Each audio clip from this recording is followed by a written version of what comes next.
Good evening and welcome to the urban.co.uk and National Landlord Association webinar on deposit disputes and resolution. A couple of weeks back we covered the basics of deposit registration, and this webinar is on our website if you wish to go back and view it. So we've hooked up again with the team at mydeposits, one of the largest deposit protection schemes in the UK, to discuss their procedure for resolutions. I'd like to welcome back Suzy Hershman from mydeposits, who will be taking today's webinar. Suzy, thank you for joining us again. And can you remind us a bit about what you do at mydeposits and what mydeposits do? Thanks very much. Thanks for inviting me back. mydeposits is one of the 3 government authorised schemes to register deposits for protection taken by landlords and or agents. We also deal with the disputes at the end of the tenancy, and my role has evolved since I've been with the company for the last nearly 9 years now. As I was taken on as their first adjudicator, I grew to manage quite a large team, and now more of my I spend more time sort of dealing with the educational side, writing a lot of guidance on the website and doing this kind of thing. So hopefully we can help everybody to understand what's going on in the industry, keep them updated and things like that. So I think dispute resolution is key, and we'll talk a bit more about the intricacies of it as we go through today.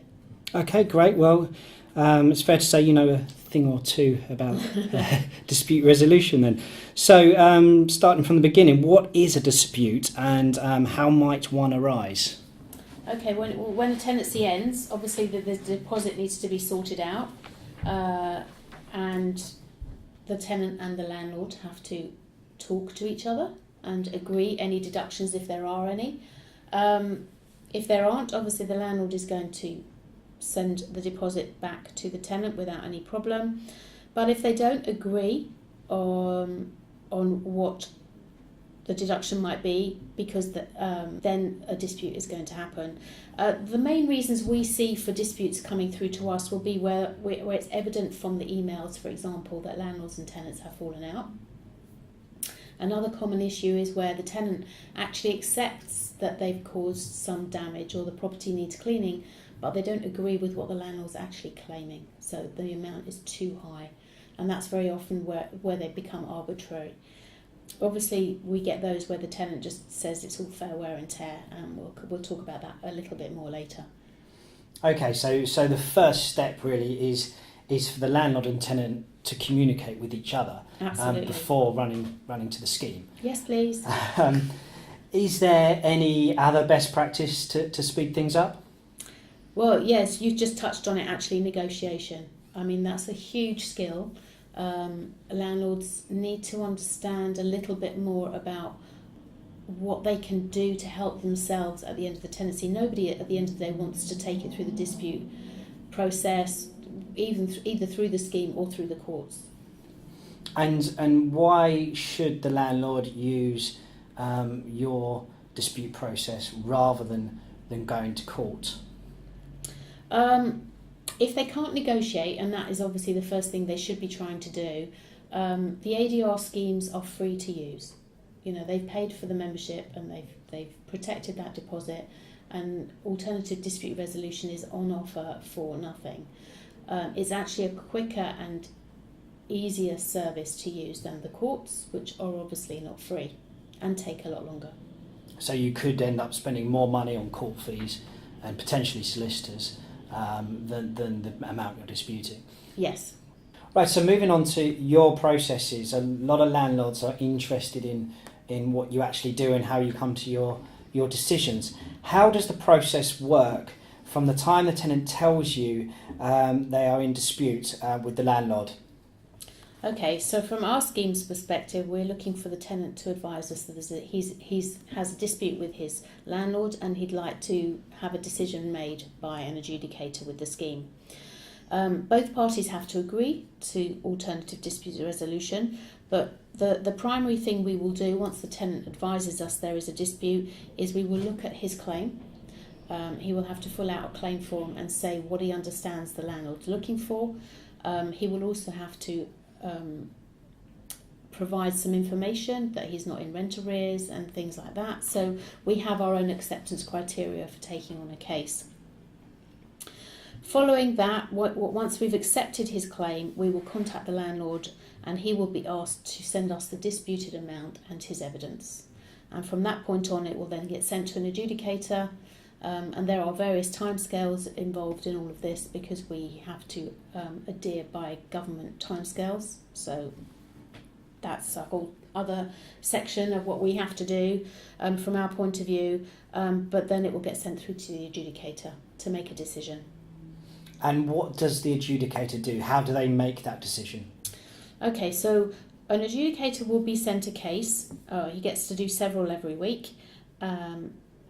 He sits and works independently and impartial to anything else, so he doesn't have access to anything that's gone before the evidence is put in front of him.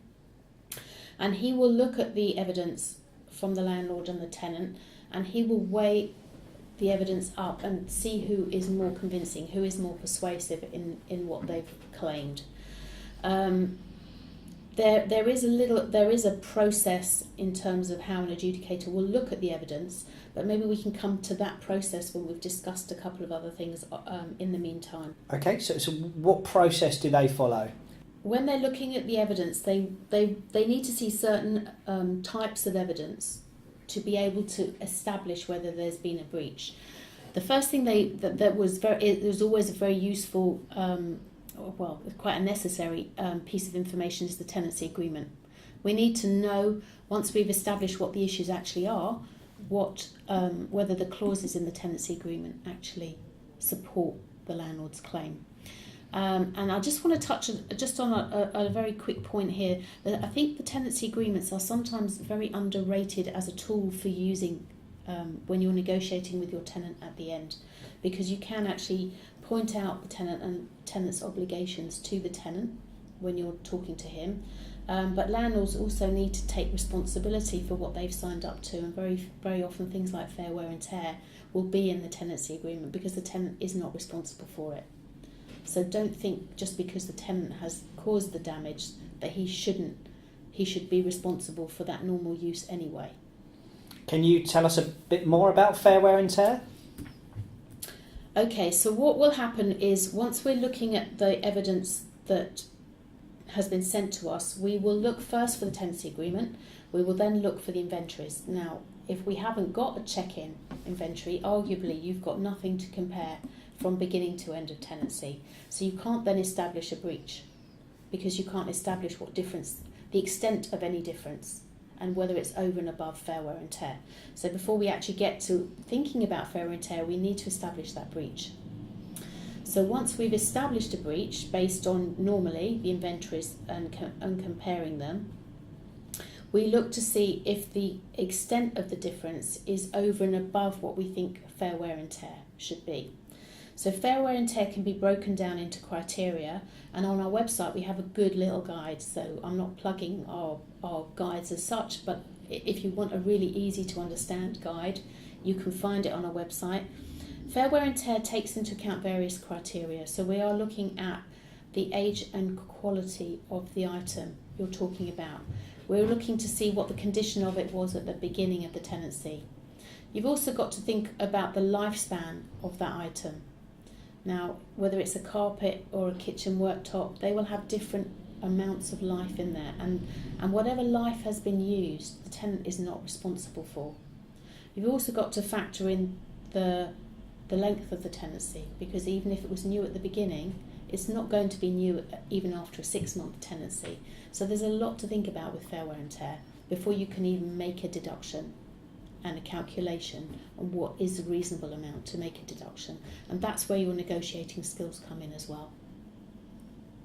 Okay, so going back to inventory, if you don't have an inventory, you're in a very weak position with regards to taking a deposit.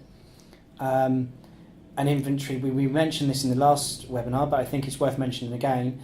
An inventory has extra weight if it's signed by the tenant, especially if the landlord is preparing the inventory themselves. They definitely need to get a signature from the tenant.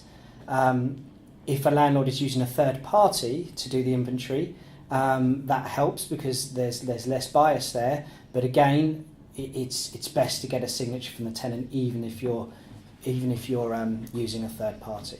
That's absolutely right. I think it's key to understand that if a landlord or an agent is going to do the inventory, that it's about the detail. And very often what we will see, the difference we will see between a landlord or an agent doing their inventory and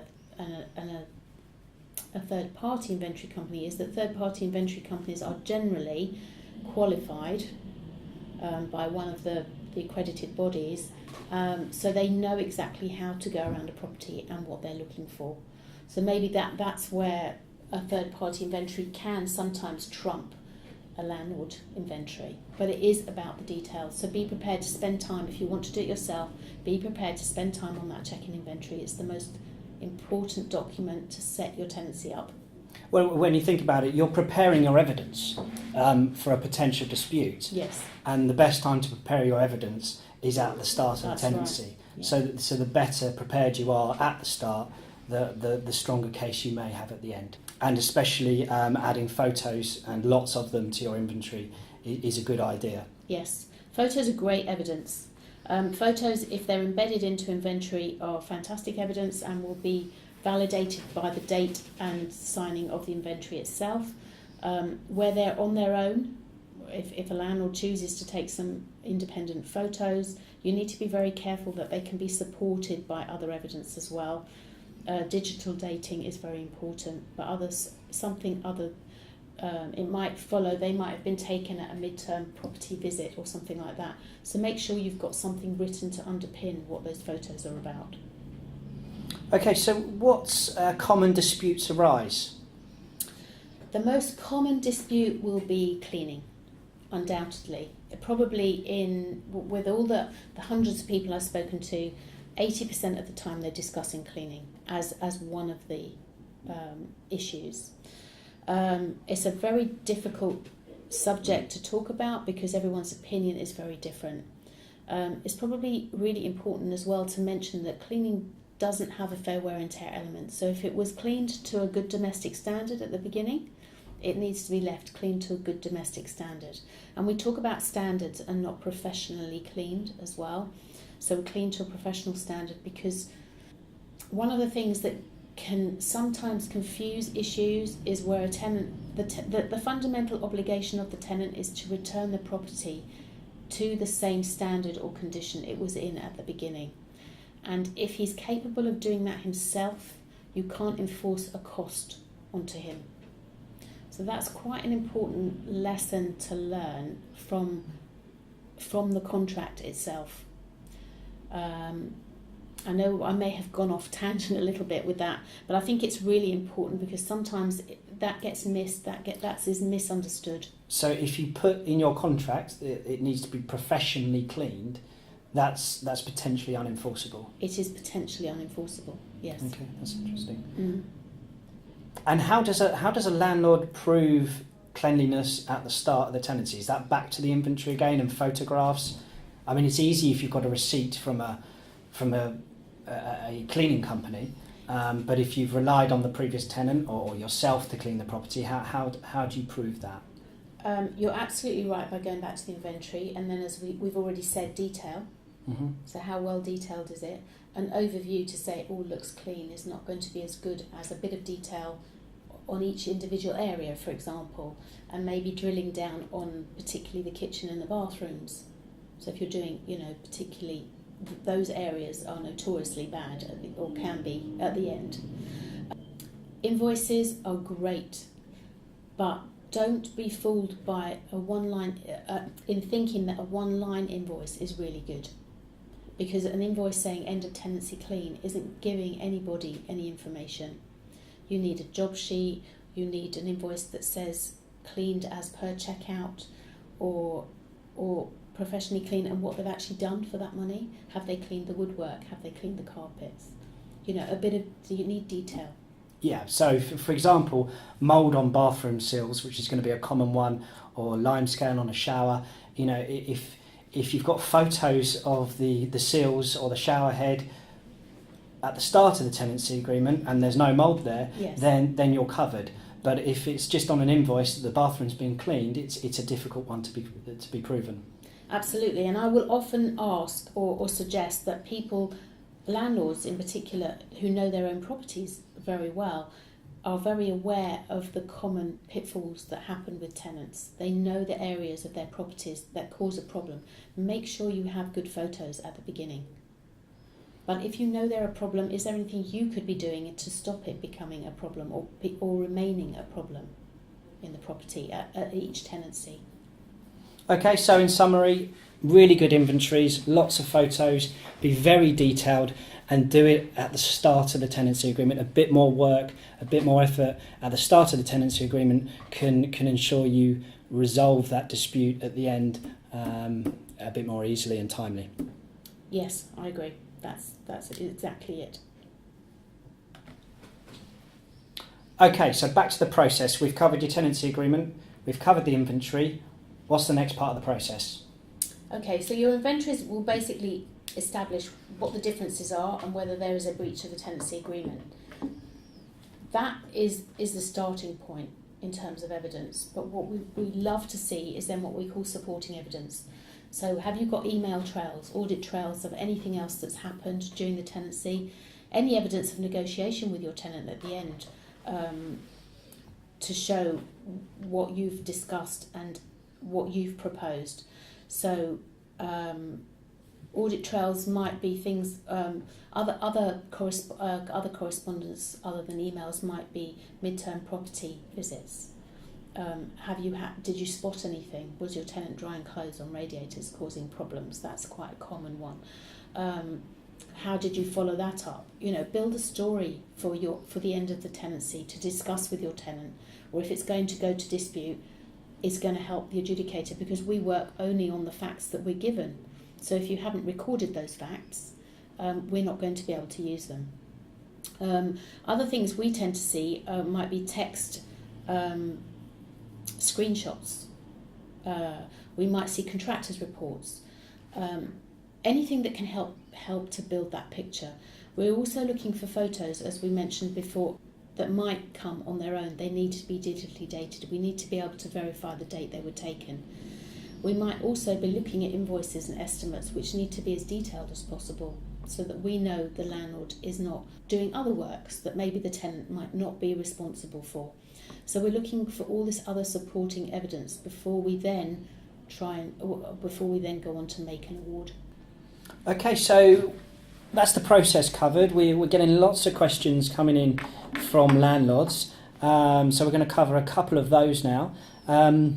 This is one we get in the office quite a lot as well. I have heard that schemes are generally pro-tenant. Is that true? Well, that's an interesting one. Let's go back to the very beginning. You have taken a deposit from the tenant, but the intention is that you are going to refund it if he behaves himself for the duration of the tenancy. So actually it's not your money.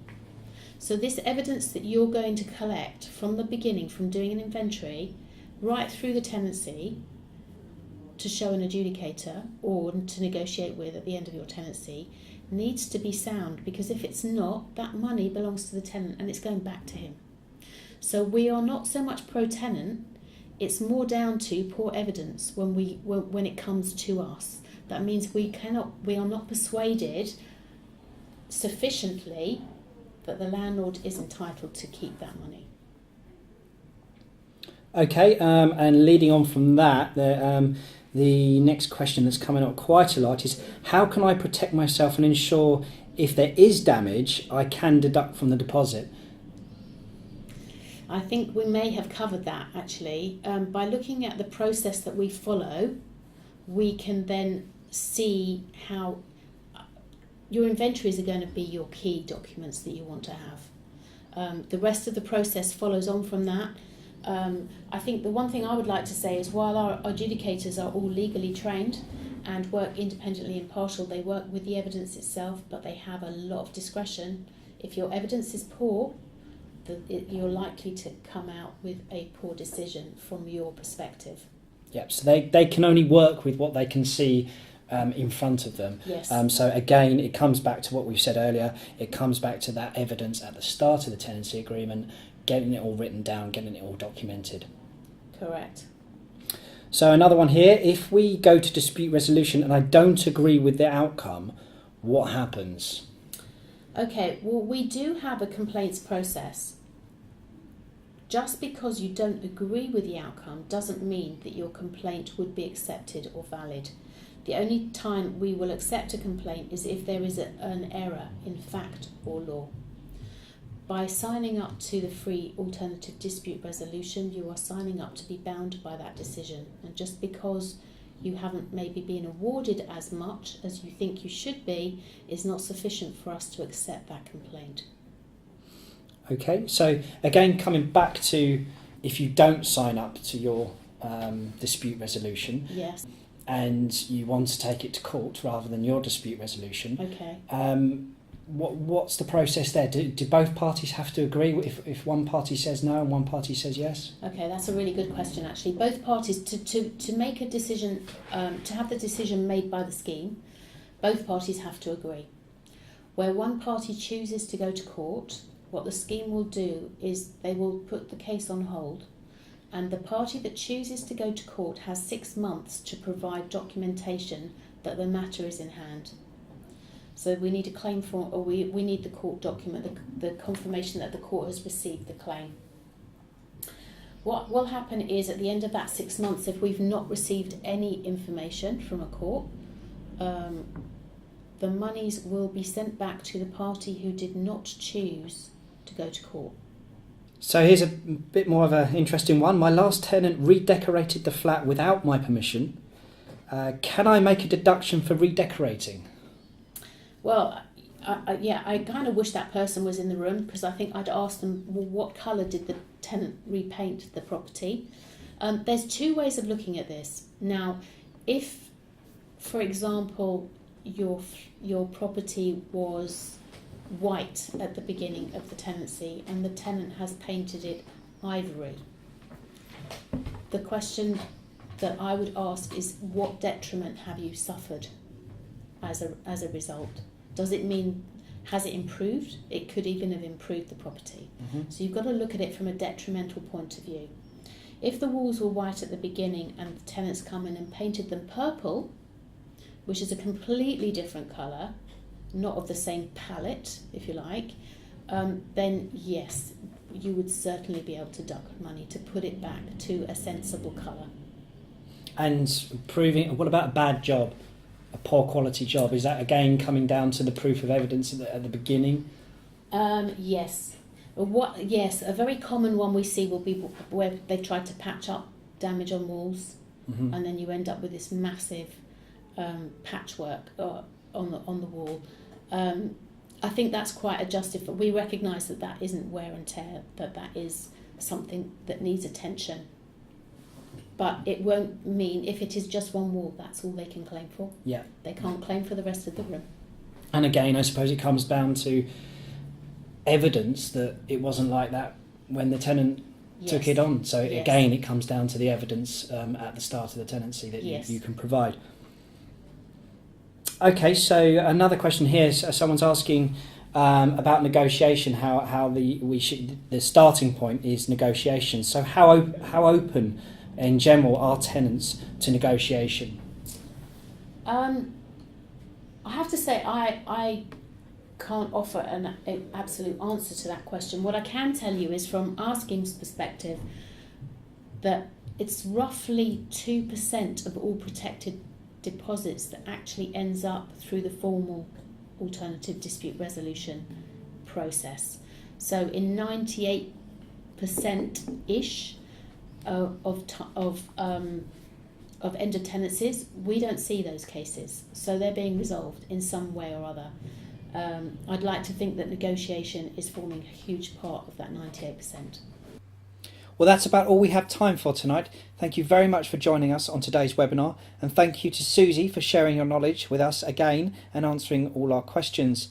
If you have more questions, feedback, or a request for a subject we should cover in the future, please email us on info@urban.co.uk, We would love to hear your feedback.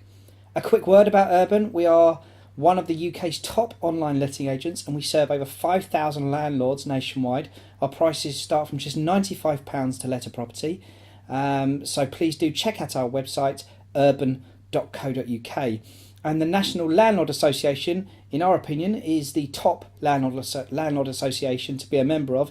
They provide fantastic support to their landlords, so it's well worth checking them out if you're not already a member. So thanks again for joining us, and hope to see you again on the next one.